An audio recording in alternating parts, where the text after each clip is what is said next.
Chris is the CEO of rankings.io. He does elite personal injury lawyer SEO. And again, podcasting. How can this help lawyers' websites rank, Chris? Bill, thanks. Hey, first of all, traction.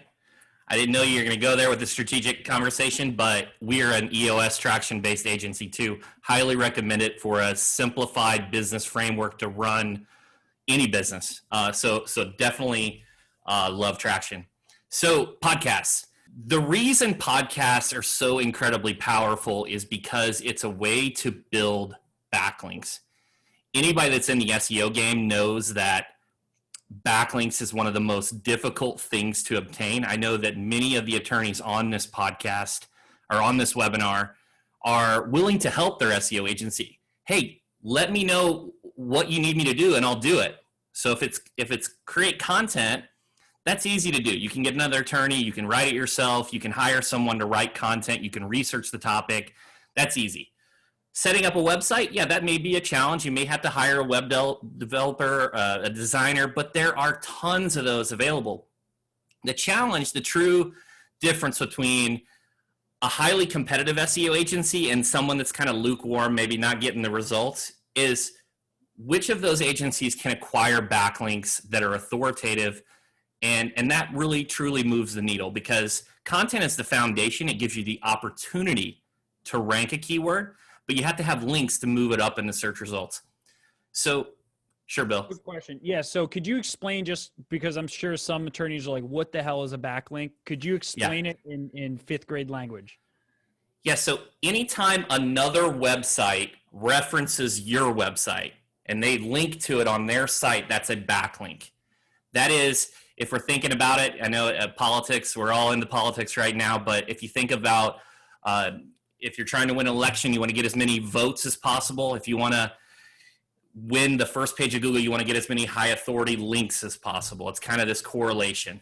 It's what separates those individuals. When you do a competitive analysis and you see that, hey, I've got a car accident lawyer page, I've got a divorce lawyer page, why isn't my page ranking? It's because of these external factors, and links being one of the most important factors. So the reason a podcast can help you is because there's two methods of acquiring links through a podcast. The first I'm going to show you is a host, being the host of a podcast, and how you can attract links in that manner. And the second is being a guest on somebody else's show. And I'm going to go ahead and share my screen and strap in, because I'm going to move quick. And if you have questions, I'll have Bill kind of assist me on monitoring those. Yeah, post your questions in the Q&A box. He's going to be showing us how to use other people's stages, other people's platforms to get backlinks for a law firm website. This is one of the secret sauces to getting your website to rank higher. So go ahead. Yeah, and let me be clear. If you were an attorney and you go to another attorney that's not your friend and you say, hey, can I guest post on your website? Can I write a blog for your site? 99% of you are going to tell them to go take a hike. No, don't post your content on my site. We're not linking to you, but let me show you how you can do this with podcasts and get links in the legal vertical, because relevancy is everything when it comes to SEO. So I'm going to share my screen here. This tool here I'm using here is ahrefs.com. If you're not familiar with it, it's a competitive analysis tool. And anyone that's working with an SEO agency, I highly recommend it. It's just an intuitive tool that lets you know what's going on with your campaign. So we have our own podcast where I interview elite personal injury attorneys. We talk to top entrepreneurs. And what I've done here is I've put my URL in the field, and I filtered it by interview so that it shows everyone that I've interviewed on our podcast. And what I started noticing was, if you look in this column, the RD column, these are the links back to the episode. I didn't do any outreach to obtain these. I didn't ask them to link to me. These are what are occurring naturally because I'm talking about the individual on the show. And to give you an example of this, let's go down to one of my bigger guests. Let's go to Seth Godin. So in this page, it got linked to 4 times. So when I went and dug a little deeper, I noticed one of them was on Seth's blog. Now this is a DR85. anyone in the SEO game knows you get a DR85 plus link. These things are powerful, and it's a do follow link. It passes equity. So I started to wonder. Could you explain what DR is real quick? Yeah, let me hover over it. So DR is the strength of a referring website's backlink profile. It's on a scale of 1 to 100. The higher that number, the more powerful that link is, the more authority it passes to your website. So like Facebook.com or CNN.com would be like a 95-ish plus? Yeah. And Okay. those types of sites rarely, without getting in the weeds and too granular, they rarely pass the equity. They're most of the time no follow. I'm talking about do follow links that actually pass the authority to your site. Love it. Could you explain that really quick, just so that people who are hung up on that, do follow versus do not follow? Yeah, without getting it, too confusing, there are two types of links: a do follow link, which passes authority to your site. It doesn't shut off the dam. It lets the authority come to your site. And there's a no follow attribute you can tag on a link so it won't pass the authority. Some sites like Wikipedia, your social media, sites like Facebook, mini press release sites, those are typically no follow and don't pass authority. So while you may get a bunch of backlinks, it may not necessarily help your overall SEO efforts. So by hosting a podcast, it gives an individual to link back to your episode as a type of ego play. So in this example, Seth, I had Seth on my show, and here's the link back to my website. So it's a do follow link, and when you look at these, this is something that a podcast just in general is a good tactic because you can build referral relationships with your peers.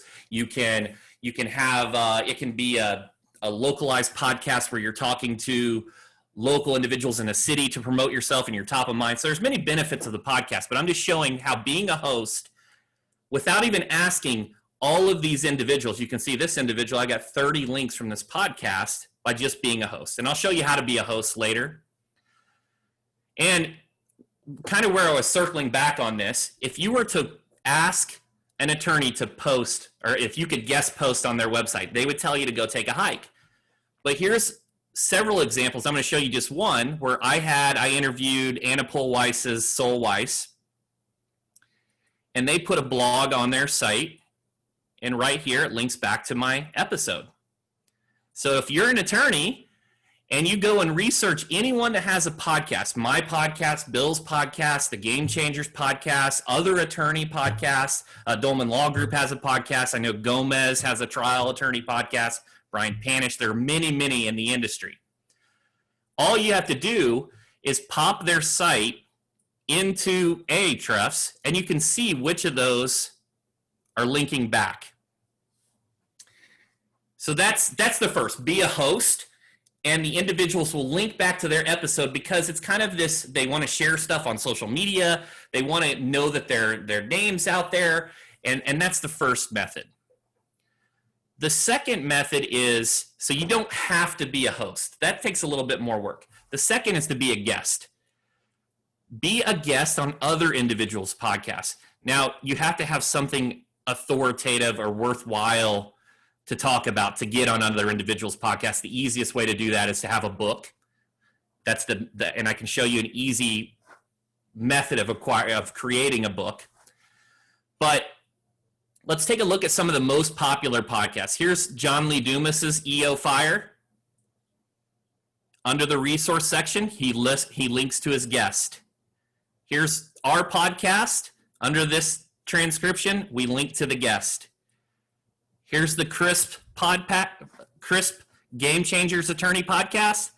He links to David and Arthur in the resource section.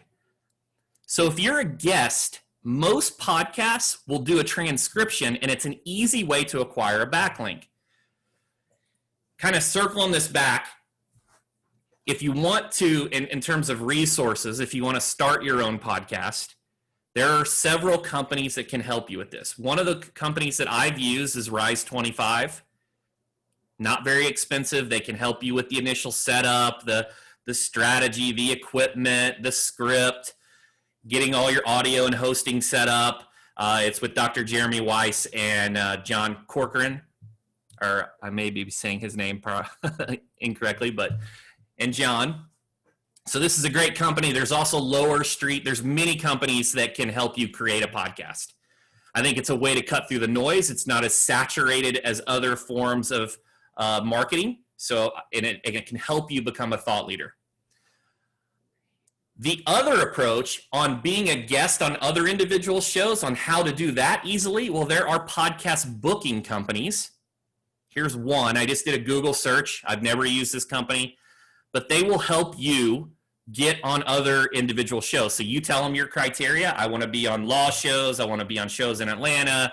I want to, whatever your criteria is, and they will help you get on those shows. So not only are you talking to the audience of the podcast and building your thought leadership and your brand there, but you're also getting a link if they have a transcription.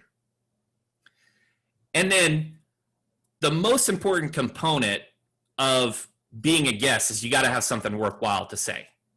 And the easiest way to do that is to write a book. This is a company, Scribe Writing. This is Tucker Max's company. They will help ghost write a book for you.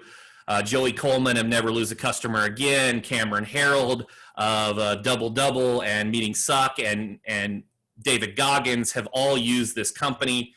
And it's a way to create a book so that if you're an author, you can be introduced on these other podcasts. So, summary.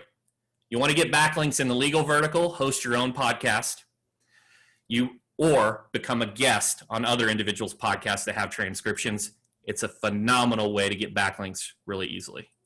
Quick question, Chris. So what I want to do is expand everyone's mind here from podcast to any version of other people's stages, right? So Chris is using the word podcast, right?